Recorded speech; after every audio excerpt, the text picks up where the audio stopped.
scouted, that the Banelings are going to be just devastating. They'll bust right through that gateway, and if he brings in 20 or 25 Zerglings behind that, it'll be game over. Because as you said before, Will kind of relies on these cannons to provide the defense, and doesn't make a lot of units. So if the Zerglings can get back in there, it's just going to be the end. Yeah, and the photon cannons are really strong, really resilient. So Hemlock, I mean, he knows he's not going to go straight for the photon cannons, and his drone actually finally dies in Will's base. But you can really bypass them because the rate of fire is actually pretty slow. Yeah, there is a probe of Will going now. The Zergling is actually running right by it. Oh no! Again, Hemlock's rallies are not necessarily the best. You need to attack. Attack move is always best when you're moving across the map, and that probe is actually, the probe will fall to the Queen, I think, but will not spot the Banelings. Queen needs to hit it right now, but Will is going to know that there are a ton of units. He does have 3 sentries up right now. Good force fields could stop the Banelings. He's going to need some really good force fields, and there's some more cannons coming down. I think he's nervous. He saw that huge number of Zerglings and knows that there's a good chance there's Banelings coming, because there's no reason for that many Zerglings to be out on the map, and there's still a lot of Banelings. They are going to break through unless some force fields go down, and it's a good possibility. Look at all those sentries, 6 sentries now. That's 6 force fields. They could definitely do this. We're looking for that now. Yeah, but they're going to do a lot of damage, and another photon cannon being popped down. That's 4 photon cannons. Will knows something is up. There go the Banelings. They're going to come and go straight for that gateway. Oh, actually, what are they doing? Oh no! Banelings are so ineffectual. Perfect force field. Zella doesn't even die. I think the Cybernetics Core only has 60 health left. Zerglings are running in after the fact. Oh no!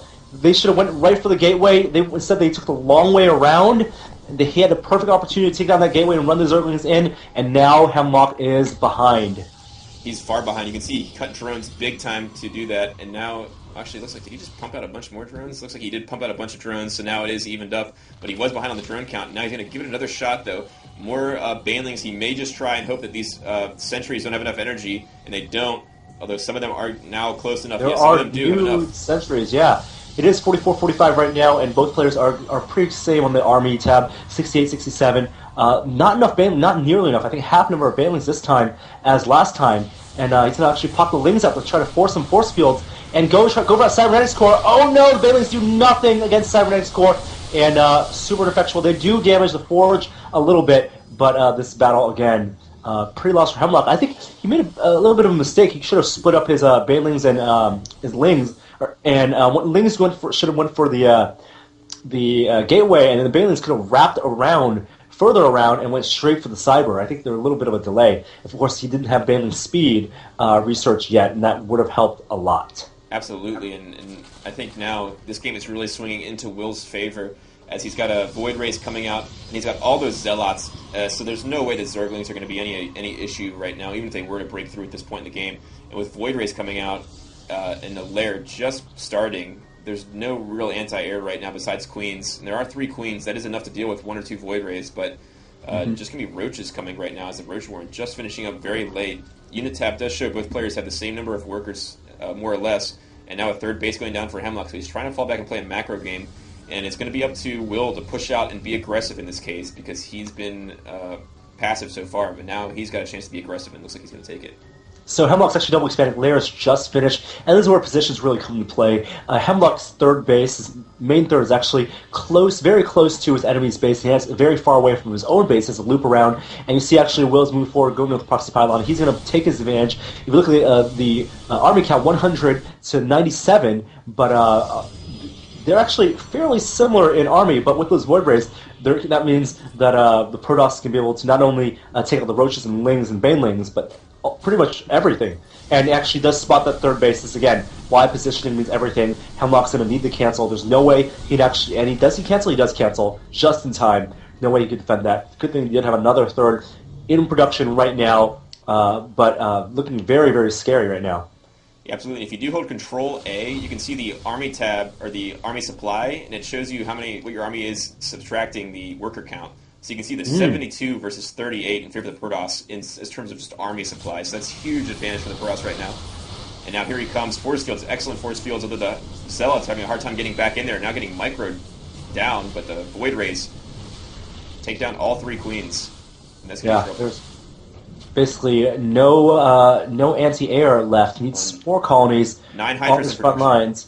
Okay, Hydras are going to be a lot. So there's a good timing opportunity right now. If Will pushes forward right now before those Hydras are done, he will be able to finish. But 6 Hydras, 1 Roach, and a lot of Lings. Hydras actually on the front lines right now. Okay, this could be good. I'm very impressed with Hemlock's reinforcement. Could come down to some good force fields here, perhaps. Oh, force field's not the greatest actually. These Zerglings being funneled, Zealots being funneled actually down the line, and a ton of Hydras now popping up. But Hydra's actually not enough range to take out these Void Rays, and they are too busy taking out these Zealots. Need more micro actually. A little bit more micro. Now the Void Rays getting too far ahead. The Void Rays are going to be focused down here. But they are maxed out in energy, and 1 Void Ray left, and no army left over for Hemlock. A bunch of sentries left alive. You need to pull those drones out. Ton of Zealots actually going after his natural right now, and another Void Ray comes with reinforcement. I think Hemlock is not necessarily going to be able to hold it. 3 Hydras actually pop out, and 3 Hydras cannot take on this army. Yeah, not with these fully charged up Void Rays. All that one does lose its charge, but there's really no way for the Zerg player to get enough Hydras at this point. And look at those force fields there from the Protoss, just kind of keeping the reinforcements at bay, cleaning up everything. Yeah, Protoss so far ahead right now with those sentries, blocking off the reinforcements. Actually, there he goes, trying to prevent the Roaches from getting away. Those having such a good unit composition. When the Protoss reinforces, you can't just reinforce randomly. You got to reinforce based on what your current army unit composition is. He knows he's losing Zealots. He needs to pop out more Zealots, not necessarily Stalkers. Although you might want to get Stalkers with Roaches in your head. Really, got to get Zealots out in front to make the most out of those sentries. And there goes a GG. Hemlock loses and will take game 2 of this 3-game series. Yeah, brings it to 1-all, and that was kind of an all-in-ish kind of play from Hemlock, and you have to suspect that maybe he was hoping just to kind of end that one quickly so he could get on and put himself into the finals there, but not the case. And he's got a big game coming up now. Hemlock will be able to choose the map, and we'll have to see what he chooses for game number 3, and that could be the big difference here in what map he chooses. So we will get right into that game as soon as we can, guys. Thanks for watching the GB March tournament. We'll take a little bit of a water break. Go for it. Yeah, you get ready for the 3rd game. Absolutely.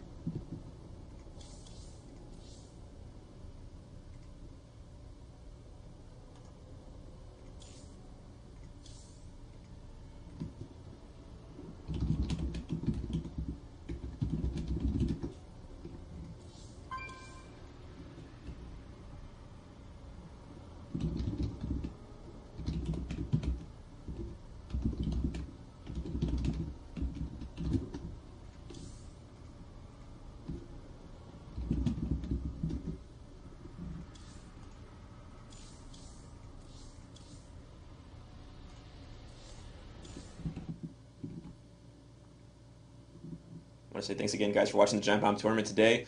The video is archived, so once the tournament is up, you'll be able to find it on the archive of the video down below at the bottom of the stream there, and you can just come back and relive all those fond memories. So thanks for watching, guys, and we're going to keep on going. We are still in our semis for the winners bracket right now. Winner of this best of 3, we're tied 1-1. Winner of this will determine who goes to the finals, and looks like they want to do Tal'Darim once again.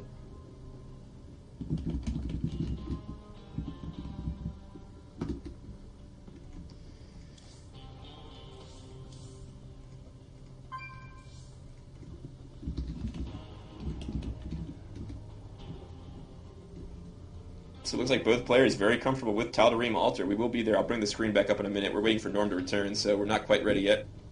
And there he is. All right, I am back. And Hemlock chose Tal'Darim Altar again, Norm, so they like that map?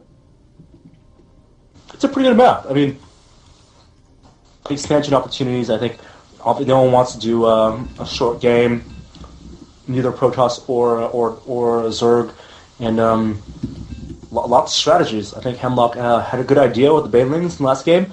The sentry block was just way too effective with those force fields, and the second, I don't think he should have tried again for that second time. No, and that's the thing. When you do those Baneling busts, you really feel like you've committed to it, so you just I know the feeling of just going like, well, I just got to try one more time. I'm so close. That was so close. I just got to get right in there. The buildings are all weak, and I just got to get up there and give it one more shot. And that's Well, you do the math. There were 4 photon cannons there already. Even if the siren went down, he had sentries to block off, and you could easily just get a probe there to build another building, and the photon cannons will stop any number of Zerglings you have clumped up there. And he really didn't have that many sentries left, or Zerglings left after that the first encounter. Yeah, and by then Zealots were warped in as well, so it really was just a tough decision there to keep doing that, and so it cost him that game. And so here we are once again on game number 3, same positions as game 1. Will spawning in the bottom left is the red Protoss, and up here in the upper right, Hemlock the pink Zerg. So same positions in same spots. So same opening so far from both these same players. positioning as the very first game, and it's actually exactly same opening over on Will's side, and Hemlock I think is going to do probably the he's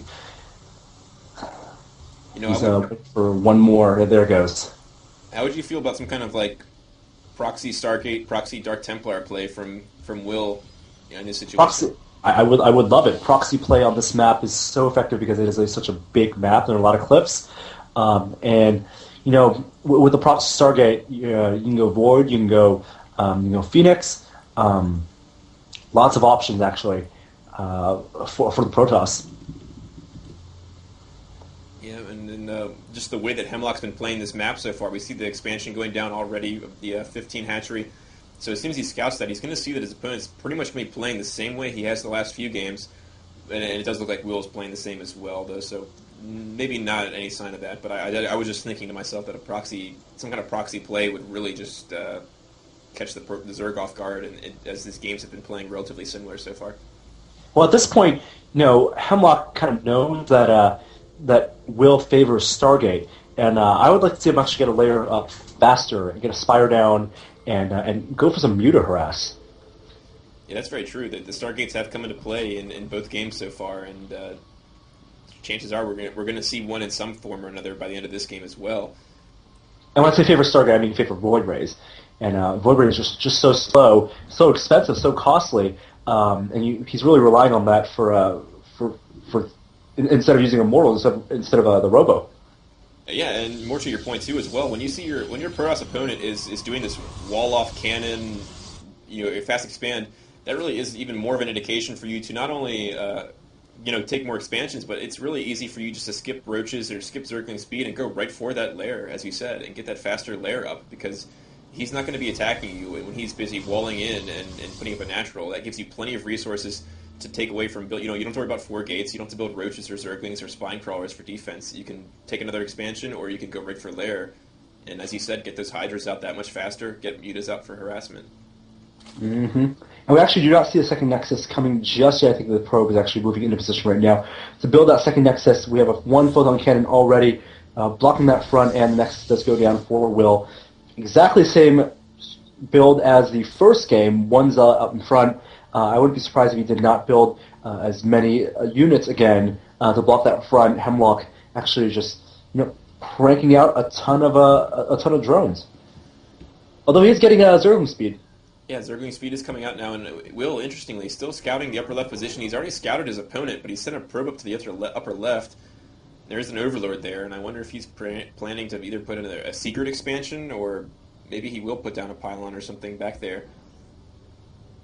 Secret expansion this early in the game would be a wonderful idea. There's not enough units, period, on either side to stop the secret expansion, and the earlier you get it up, the faster it pays itself off. Yeah, and it looks like that probe is moving. I have a feeling Will is just very diligent about scouting the map all the time. You can see that probe now rallied to check all those spots in the Zerg base as well, so I think he's just kind of being diligent there with that. And now a Robo and another gateway going down for Will, so he's getting a Robo facility out.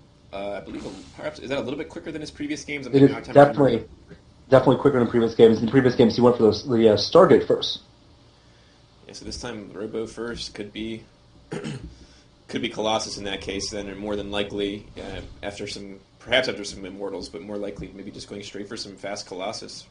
There you go. Hemlock actually being smarter this time. Catching that scouting probe with 4 Zerglings, not on just move command, attack ground is what he's doing as he moves across the map, and forcing I think he's going to force Will to pump out a few more units because now he doesn't know exactly what Zerg has out on the field. Zerg has control of all the Zelnaga towers.